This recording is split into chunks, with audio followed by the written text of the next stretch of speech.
I always strove to be remembered as somebody that got the most out of his ability. Someone who never would have to look back and say, I didn't give it my full effort. And I think people remember that about me, that I always gave it everything I had. Rusty Staub hit his first home run at the age of 19 and his last at the age of 41, in what was a colorful and accomplished playing career that spanned over 2 decades. Staub played outfield, first base, and designated hitter for 5 different franchises over his 23-year career. He didn't play forever, it just seemed that way. Rusty Staub made his Major League debut in 1963 at the age of 19 with the Houston Colt 45s. 2 years later, they became the Houston Astros.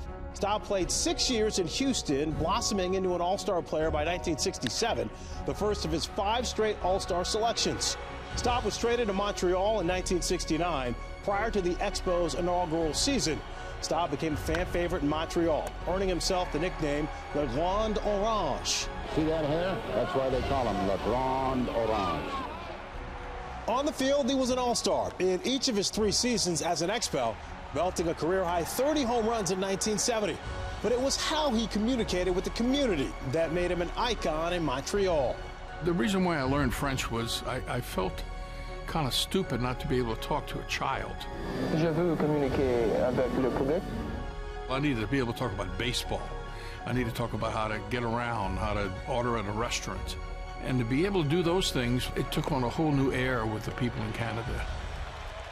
Just prior to the start of the 1972 season, he was traded to the Mets. And the following season, Staub helped lead the You Gotta Believe Mets past Cincinnati's Big Red Machine by hitting 3 home runs in 4 games in the NLCS. And though they lost to the A's in 7 games, Staub had a prolific series at the plate, hitting .423 with a home run and 6 RBIs. Rusty Staub just drove one over the left center field wall, and he really clobbered it. 2 years later, in 1975, Staub drove in 105 runs for the Mets, a then franchise record that held for 15 seasons. Following that season, Staub was traded to the Tigers.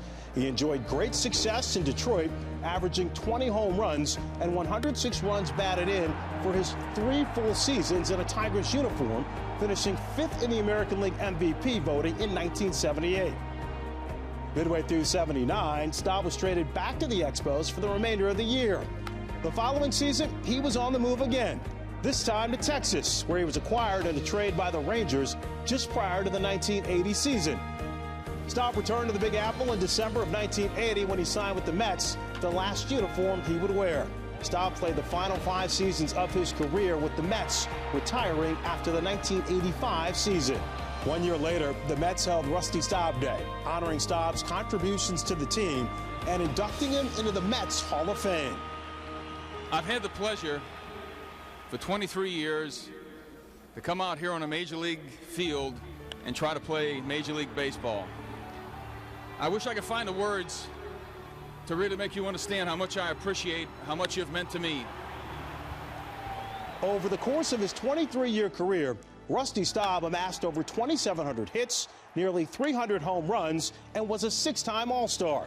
He is the only player ever to accumulate at least 500 hits for 4 different teams.